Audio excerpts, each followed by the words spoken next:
legislations. So first of all, I would like to say is various jurists have meant a lot when it comes to the sources of law.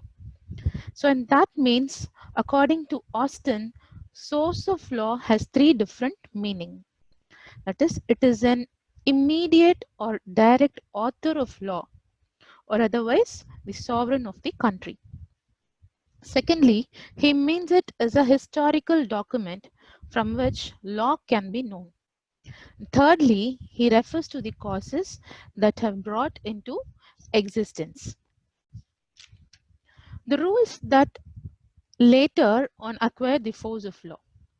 Similarly, the historical jurists, namely Savigny, Henry Maine, Pucha, etc., believe that law is not made but is formed. So according to them, the foundation of law lies in the common consciousness of people that manifest itself in the practices, usages, and customs followed by the people. So whereas according to sociological jurists, protest against the orthodox conception of law, that is, it emanates from a single authority in the state. Okay, but according to Salmon, he has done his own classification of sources of law as seen in this slide. Sources of law according to Salmon is classified into formal sources and material sources. A formal source is that from which a rule of law derives its force and validity, whereas the material sources are nothing but the historical sources, that is, in an unauthoritative form. So it is further classified into legal sources and historical sources. So legal sources are instruments of organs of the state by which legal rules are created. Example, I can tell you is legislation and custom. So in this slide, hope you can see the clear classification of Indian law of sources of law. The three main sources of Indian law are custom, precedent, and legislation. Further, custom is classified into legal and conventional, and legal custom is further classified into local and general, whereas the precedent is classified into binding and persuasive, and legislation is classified into primary legislation and secondary legislation. So coming to customs, so it's well known for all, the legal customs are those whose legal authority is absolutely unequivocal. They have been perceived by the courts and have turned into a piece of tradition that must be adhered to. So they are upheld by the courts in their judicial pronouncements. Okay. So then it is again classified into, as you know, like local or particular custom and a general custom. A local custom is that which is practiced in a specific locality, in a specific region.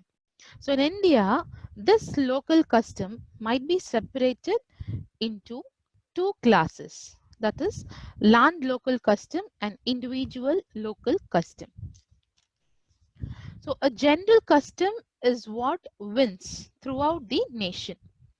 So it must be sensible, pursued and acknowledged as official and ought not to be in contravention with the resolution of law of the nation and must be in existence from time immemorial.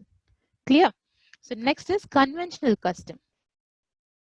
So it is authoritative on the parties, not in the light of any legitimate specialist, but sense of the way that it has been explicitly or impliedly incorporated in an agreement between the parties so concerned. Okay, now coming to the requisites of a valid custom. So you can see in this slide. So in order to enforce a custom, it should have certain grounds. That is antiquity. The custom must be in existence from time immemorial.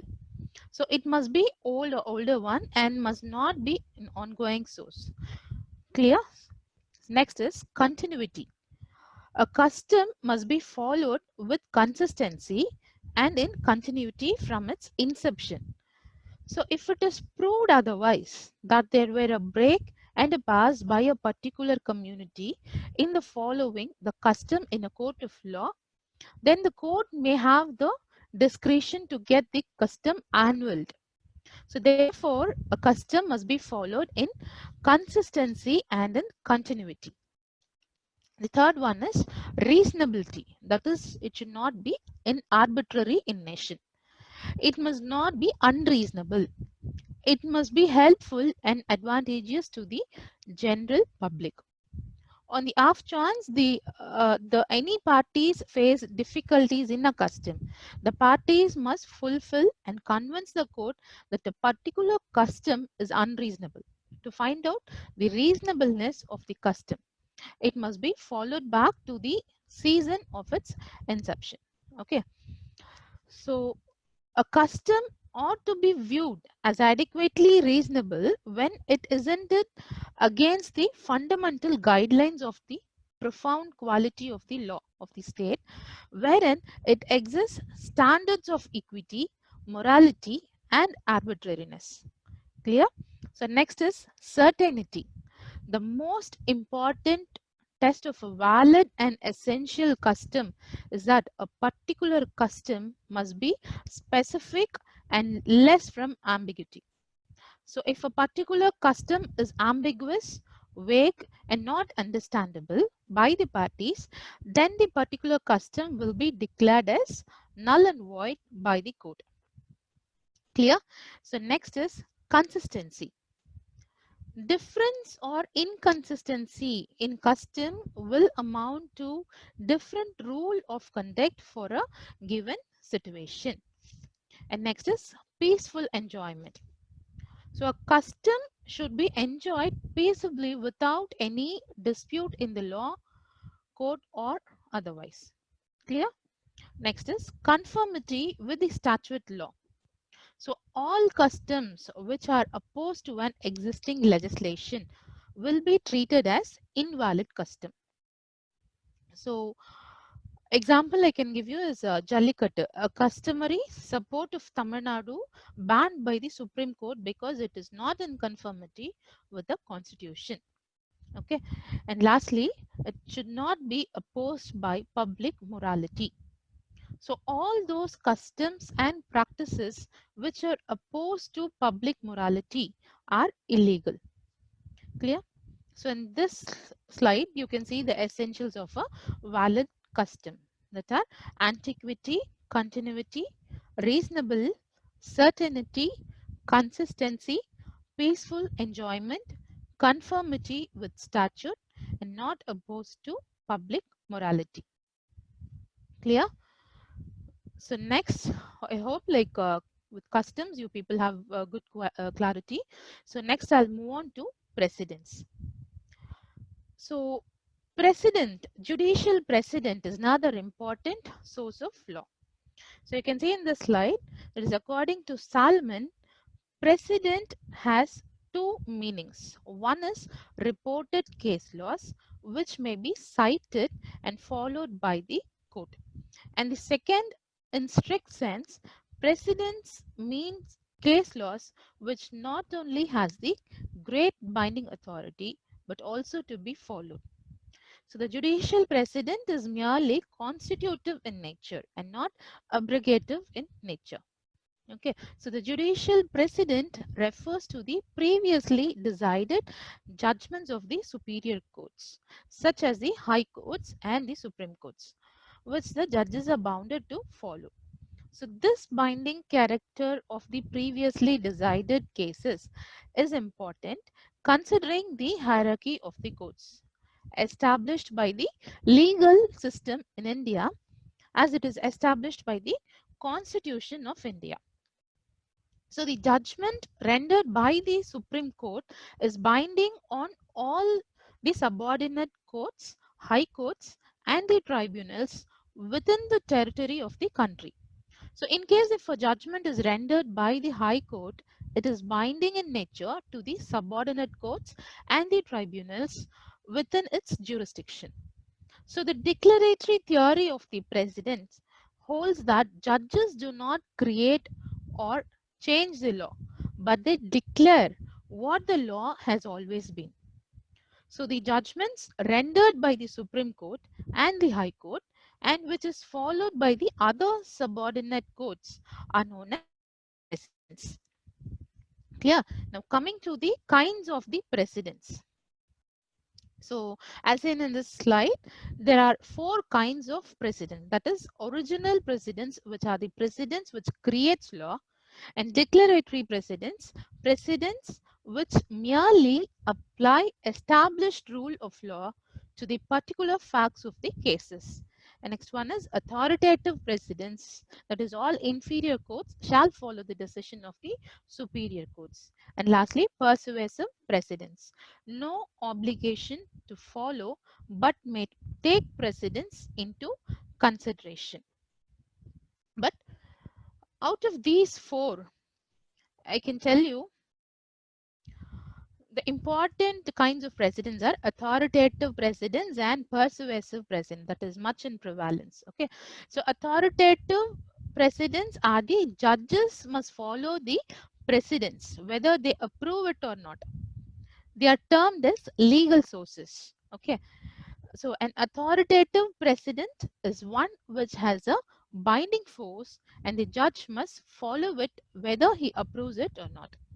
So these are decisions of superior court of justice which are binding on the subordinate courts. Okay, so example are decisions of Supreme Court. And next is persuasive precedent, is where judges are under no obligation to follow, but which they will take precedence into consideration and to which they will attach such weight as it seems proper to them. So they are termed as historical sources. So the judges are under no obligation to follow, but which they make take it into consideration. For example, foreign judgments, judgments of the Privy Council in obiter dicta, etc. Okay. So next is in this slide, it's clearly saying like reasons for considering precedent as a source.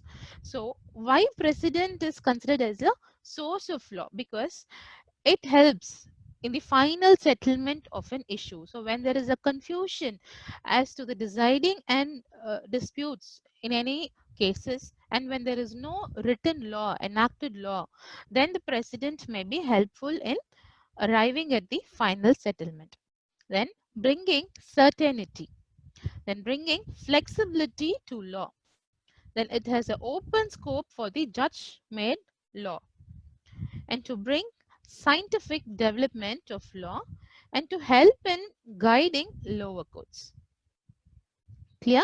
So these are the reasons why precedent is considered as a source of law. So next is doctrine of precedent. So we have like three different phases under for this doctrine of precedent. So how does it come into force? So basically before independence, so the first phase is pre-independence phase. According to section 212 of the Government of India Act 1919, the law laid down by the federal court and the judgment of the Privy Council was binding on all the courts of the British India. Hence, Privy Council was the supreme judicial authority. So which means any judgment of a supreme authority, supreme judicial authority, will be considered as a precedent. Clear? And next is after independence, that is immediate after independence, post independence, Supreme Court became the supreme judicial authority. So the Supreme Court applied this doctrine for the first time in Golaknath versus State of Punjab case. So by utilizing a precedent, judgment was given in Golaknath versus State of Punjab. So the Supreme Court, the power of the Supreme Court, or why how precedent is being utilized by using the decision of Supreme Court is the decision of Supreme Court is will be binding on all the courts in India according to Article 141 of Constitution. Okay, but it is not bound by its own decisions, but it is, this is immediate after independence, I mean to say, immediate, the decision of the Privy Council or the federal court was utilized as the precedent, and it is completely or absolutely authoritative in nature. Clear? So next is second phase of post independence, that is high courts. So high judgments of the high courts are binding on all the courts within its jurisdiction. So only persuasive value for the courts outside its own jurisdiction. In case of conflict with the decision of the same and the bench of equal strength, refer to a higher bench. Clear? So next is doctrine of stare decisis. The doctrine of stare decisis literally means let the decision stand in its rightful place.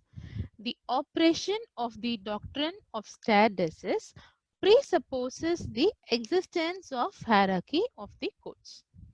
Okay, so stare decisis means that the courts should look into the past and similar issues to guide their decisions. So these past decisions are known as precedents. Clear? The next is parts of judicial decisions. So we have like two parts. One is the ratio decidendi and the other one is obiter dicta. So ratio decidendi, which means reason of decision. So it refers to the binding part of the judgment. It literally means reasons of the decisions. It is considered as a general principle which is deduced by the courts from the facts of the particular case. So it becomes binding on the lower courts in future cases involving similar question of law.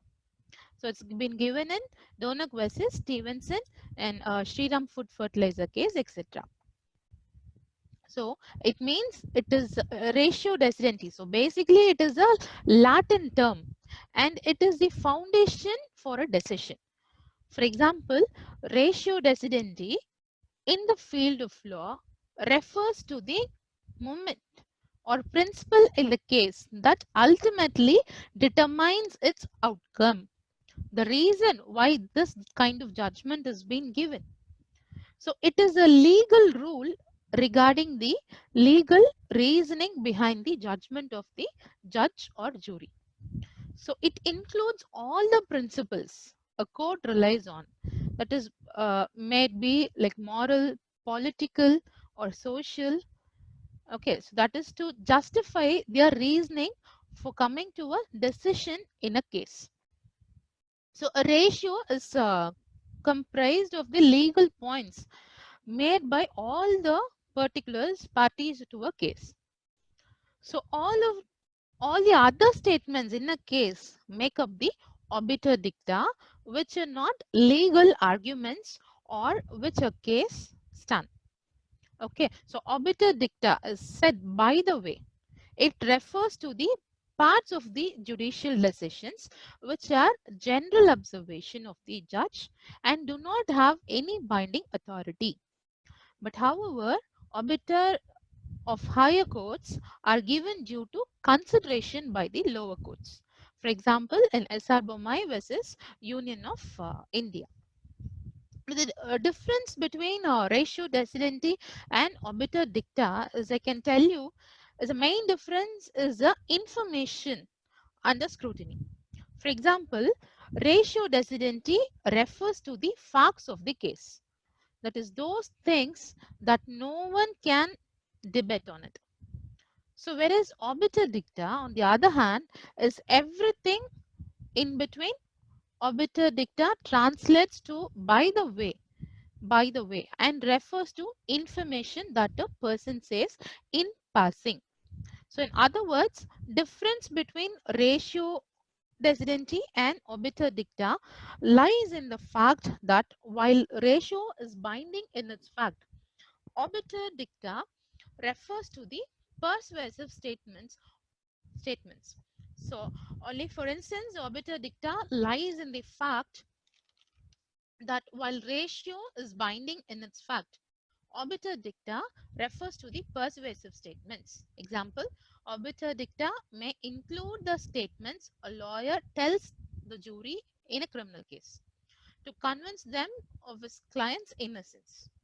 In addition to the facts of the case, okay, clear. So, but there are also situations where the precedents can be disregarded. That is, circumstances that destroy the binding force of the precedent. Clear. So I can tell you the situations where the precedent can be overruled or disregarded are like abrogated decisions. A decision when abrogated by a statutory law. And second one is affirmation or reserved by a different grant. The judgment rendered by a lower court loses its relevance if such a judgment is passed or reversed by a higher court. And third one I can say is ignorance of statute. So in such cases, the decision bases its binding value. Okay. And next is inconsistency with the earlier decisions of High Court. And next one is precedent that is sub silentio or not fully organized. And decision of equally divided courts where there is neither a majority nor minority judgments. And finally, I can say it is erroneous decisions. Clear. So when erroneous decisions are being given by the court, obviously those judgments cannot be utilized as a precedent or cannot be used as any source of law. Okay, so hope precedents are clear for you. And now I'll move on to legislation. So the term legislation is derived from two Latin terms, Latin words, that is legis and latum. The former means law and the latter means to make. That is, so legislation is nothing but law making authority. So according to Salmon, I can say legislation is the source of law which consists in the declaration of legal rules by a competent authority. And according to Gray, I can say legislation means the former utterance of the legislative organs of the society. And according to Austin, John Austin, I can say there can be no law without a legislative act. Clear? So legislation is the source of law which consists a declaration of legal rules by a competent authority. And legislation is the laying down of legal rules by a sovereign or subordinate legislator.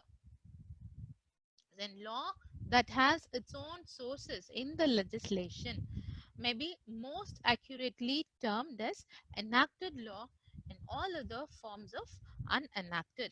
All other forms are like unenacted. So whatever law is being made by a legislative authority is said to be an enacted law, that is an authenticated law. So any other laws which is not being enacted by the legislative authority are unenacted. Clear? So next I'll go to classification or the kinds of legislation. So we have like four kinds, that is supreme or subordinate legislation, direct and indirect legislation, delegated legislation, and conditional legislation. So supreme and subordinate legislation, I can say legislation which proceeds from the sovereign or the supreme in the state. So it must be, I can tell you this type of legislation, it is God, which should not have the capacity to be repealed of or annulled or controlled by any other legislative authority, any other authority. Okay, it must be a firm one and it must be a finalized legislation one. Okay, so next is British Parliament is true sovereign law making body before independence. So the no external restraint on the absolute authority. So Indian Parliament is sovereign but not supreme. So although it possesses the power of the supreme legislation. And lastly, constitution is the supreme with true sovereignty vesting in the people. So we do have like constitution, which is the supremest power in our India. Okay, so next is subordinate legislation. So subordinate legislation is legislation which proceeds from any authority other than the sovereign power and is therefore dependent for its continuous existence and validity upon some superior or supreme authority. So it is directly not from the sovereign power, but it depends upon the some other superior or supreme authority. So sovereign power is the supremest authority of a country, but whereas there are other authorities who are superior in nature and who can make laws. So that laws are called as subordinate legislation. And there are 5 forms of subordinate legislation, which is seen in the slide. So number 1 is colonial.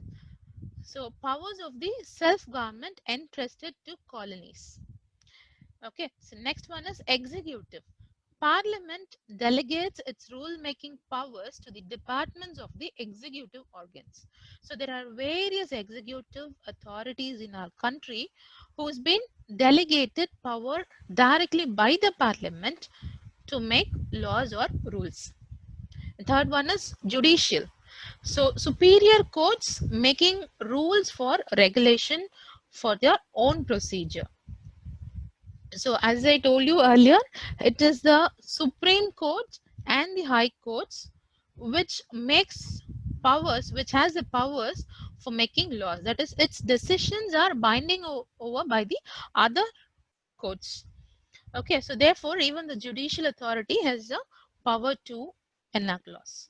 And next is municipal. Municipal authorities has the law-making powers for the districts. So within district level, even the municipal authorities can make powers. And lastly, it is autonomous, like railway companies or universities. Say for an example, autonomous authorities are one which is well established and which has been given powers by the law to make their own rules and regulations. Okay, so next is direct and indirect legislation. So direct and indirect legislation is direct legislation. I can tell you that is a framing of laws by the legislature. That is, colonial legislation is a type of direct legislation. So directly, even without getting any confirmation from the supreme power of the country, the laws can be directly imposed on the people. So that is what is called as direct legislation. And second one is indirect legislation. When legal principles are declared by some other sources to whom lawmaking power is confined by the legislature, except colonial legislation, all other forms of subordinate are instances of indirect legislation. So as I told you, colonial legislation is one which has the power to directly impose laws on its subjects. But whereas executive law, which has been made by executive authority or judicial authority or municipal authority or autonomous authorities, though they have the power to create law on their own, but still they need to have a confirmation or they need a binding force by the supreme power of the country. Clear? And next is delegated legislation. So when law making power conferred by the legislature upon some other body to declare laws. So delegation. So it is just giving the works to some other persons. So in this type of subordinate legislation, it is well known that the main functions of the executive is to enforcement of the law. So in case of delegated legislature, executive frames the provision of law. So this is also known as executive legislation. So the executive makes laws in the forms of orders, bylaws, etc. So when the laws are being framed by the legislative authority directly, they frame laws by way of enactments, acts. But whereas when the laws are being made by these delegated legislative authorities, the laws will be by way of in the form of orders or bylaws, etc. Yeah, so such delegation of power to make laws is also known as is also case of the Indian legal system. So in India, the power to make subordinate legislation is usually derived from the existing enabling acts. So the laws which are being made by these delegated legislations should not be in controversies to any of the existing enactments. So it is the fundamental that delegate on whom such power is conferred has to act within the limits of the enabling acts. So the main purpose of such legislation is to supplant and not to supplement the law. So its main jurisdiction is that sometimes legislature does not foresee the difficulties that might come after enacting a law. Therefore, delegated legislation fills those gaps that are not seen while formulation of the enabling act. So delegated legislation gives flexibility to law, and there is ample scope of adjustment in the light of experiences gained during the working of legislation. So here in this slide, you can see the growth of delegated legislation. So concept of welfare state, more work, more legislation. So no time for the parliament. So why delegated? So the main purpose of why delegated legislations are being formed is when the parliament finds no time to make laws, and when certain authorities like autonomous or municipal authorities, when they can make laws for trifles, then they will be delegated to make laws, that is delegated legislation. The second one is difficult for the parliament to lay down rules, that is technical in nature. When delegated this work to this department and to these ministers, so when directly the parliament finds it difficult, only some technical persons can frame laws with regarding to technical aspects. The next one is delegated legislation necessary to meet unforeseen contingencies. So when there are like unforeseen conditions, so delegated legislation can also make laws. The next one is flexibility and expediency. That is elements that are good governance. Okay, and in cases of emergency due to war or insurrection, floods, etc., any authority by not waiting to the final decision of the actual legislative authority can frame laws. Okay, and this is the conditional legislation. So conditional legislation is based on certain conditions. So extend the operations of law over the territory. And second one is determine the time of application of an act to a given area. So time of the application of an act for a particular region or an area. So when time is essence, obviously that is an important condition for the legislation. Next is the extend the duration of a temporary act subject to the minimum period fixed by legislature. The next one is the determine the extent and limits within which it should be operative. And lastly, introduce a special law if the contemplated situation has arisen in the opinion of the government. Clear? And next one is codification. So how codification plays a role in the legislation is a code. Code is nothing but a systematic collection of statutes, bodies of law, and which is arranged as to avoid inconsistency and overlapping. So compilation and promulgation, collection and systematization of the body of law in a coherent form by an authority in a state competent to do so. So a codification. So it should be an enacted law must be in the form of a code. So that is in order to avoid the inconsistency or overlapping. So when laws are being compiled, in order to avoid the confusions or inconsistency, codes, fixed laws will be formed. Clear? So according to Salmon, the reduction of the whole corpus juris so far as practicable in the forms of enacted law. And according to Bentham, a complete digest as such is the first rule. It is a digest of the first rule. So when a concept, when a legal issue is being taken, the first set of law, first confirmed set of law which has been framed by the legislative authority should be by way of a code. So whatever is not in the code is ought not to be law according to Bentham. So all the fixed laws or all the enacted laws must be by way of a code. And by Roscoe Pound, it is where legal institutions have become completely mature, or where the country has no jurisdiction post the non-existence of such material. And uncertainty or archaic character of law, and the development of an efficient organ if legislation, and the needs for one uniform law in a political community whose several subdivisions has developed or received divergent local laws. Clear? So this is the classification of codes. So in this slide, you can see the classification of code. So first one is creative.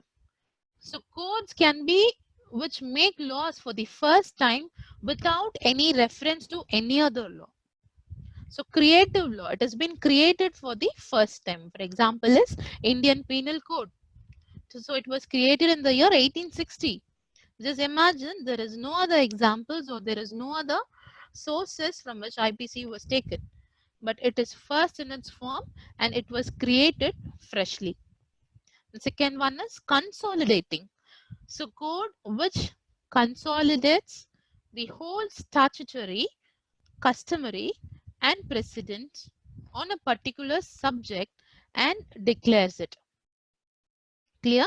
So which consolidates the whole statute, customs and precedents. When all these are being taken as sources and when a particular law is being created, so that is called as a consolidated enactment. So the example is the Transfer of Property Act 1882. So that act is where it deals with about the transfers of movable, immovable properties. So that the custom, the nature, the usage was already in existence. The only difference is a proper enactment was being created. The third one is creative and consolidating. So this is a combination of the above two aspects. So code which makes laws as well as consolidate the existing law on a particular subjects. So the merits of this is like it will be certain, simplicity, logical argument, stability, planned development and unity. But the demerits are rigidity, incompleteness, hardship and defective codes. So according to Savigny, it is incoherent and defective. Why in sense defective? Means like when the laws are being created or created, certain customs are being avoided. Similarly, when the laws are being consolidated, the customary practices varies. Clear? So it is not necessary to produce code in an age which can answer its need. So defects of law would become more obvious through codification, and due to codification, existing rights and duties are disturbed. So when codification has been done, it could not be ensured that the existing rights and duties are being not disturbed or not. But next is like I'll move on to the controls over delegated legislation. So how it has been controlled? So basically, like, it's not in this slide, but just listen to me. So basically it is of two forms, that is direct and indirect forms, wherein under direct forms it is of parliamentary control and parliamentary supervision. So when delegated legislations are made, directly the parliament will have control over it. So like authorities like executive authorities or autonomous authorities, when they create law for their own self, obviously the parliament in certain cases will have their direct control. The other cases, parliament will have only the supervision power or authority. So in the other form is indirect forms. In indirect forms, it is the judicial control. So this is an indirect form of control. That is, courts cannot annul or subordinate enactments, but they can declare them inapplicable in special circumstances. So by doing so, the rules formed do not get repealed or abrogated, but surely become dead, better than they become ultra-vires. And no responsible authorities attempts to implement it. Clear? And second one is trustworthy bodies of persons. So some form of indirect control can be exercised by entrusting power to a trustworthy body or persons. And third one is public opinion. So public opinion can also be a good check on the arbitrary exercise of delegated powers. So it can be complemented by antecedent publicity of delegated laws. So if the government, if the legislative authority creates a new law, even the public opinion can be considered whether it has it is free of ambiguity. So it is advisable in that matters of technical nature, that is, opinion of the experts must be taken. And it will definitely minimize the dangers of enacting a OG legislation. Clear? So now I'll let you know about the features of legislation, that is control of legislation over the president. So first one is abrogation. As I told you, by exercising the power to repeal any legislature, the legislature can abrogate any legislative measure or provision that has become meaningless or ineffective in the changed circumstances. So legislature can repeal a law with ease, but however, that is not a situation with courts, because the process of litigation is necessary as a time-consuming process. Clear? And next is division of function. Legislation is advantageous because of division of functions. So legislature can make law by gathering all the other relevant material and linking it with legislative measures that are needed. Excuse me. In such a process, legislature takes help of the public and the opinion of experts. So thus, public opinion also gets represented in the legislature. So this cannot be done by the judiciary, since judiciary does not have the resources and expertise to gather all the relevant material regarding enforcement of particular principles. The third one is prospective nature of legislation. So legislation are always prospective in nature. So this is because legislations are made applicable to only those that come into existence once the said legislation has been enacted. So thus, once a legislation gets enacted, The public can shape its conduct accordingly. But however, judgments are mostly retrospective. So the legality of any action can be pronounced by the court only when the action has taken place.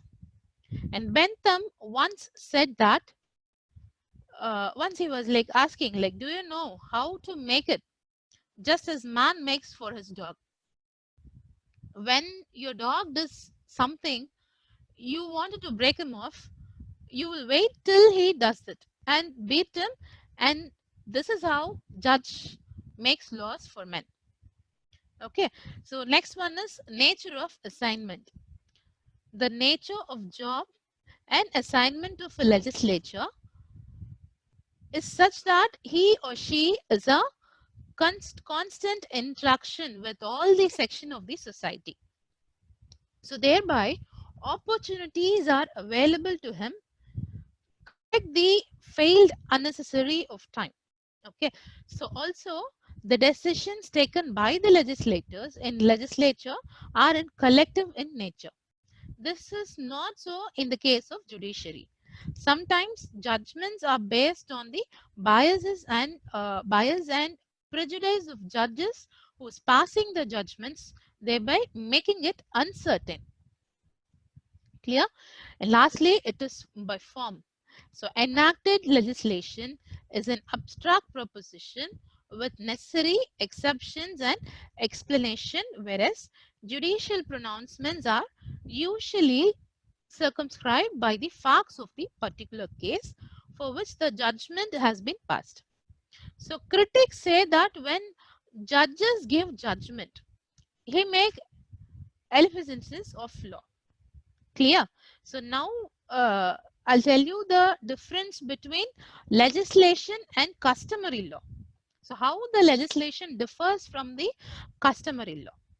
Clear? So legislation has its own source in the theory. So legislation has its own source in theory, whereas the customary law grows out of practice only by usages of the people. Okay, the existence of legislation is essentially de jure, whereas existence of customary law is essentially de facto. Legislation is a kind of development in the lawmaking. It has got the tendency to law making, whereas customary is the oldest form of law. Okay, and legislation is a mark of an advanced society and a mature legal system, whereas absolute reliance on customary law is a mark of primitive society and underdeveloped legal system. So today's laws is an advanced phase where society are making use of it, whereas customs is concerned only the primitive group of people were making use of it. And legislation expresses a relationship between man and the state, whereas customary laws expresses relationship between man and the man. Okay, so legislation is precise, concise, and easily accessible, but the same cannot be said about the customary law.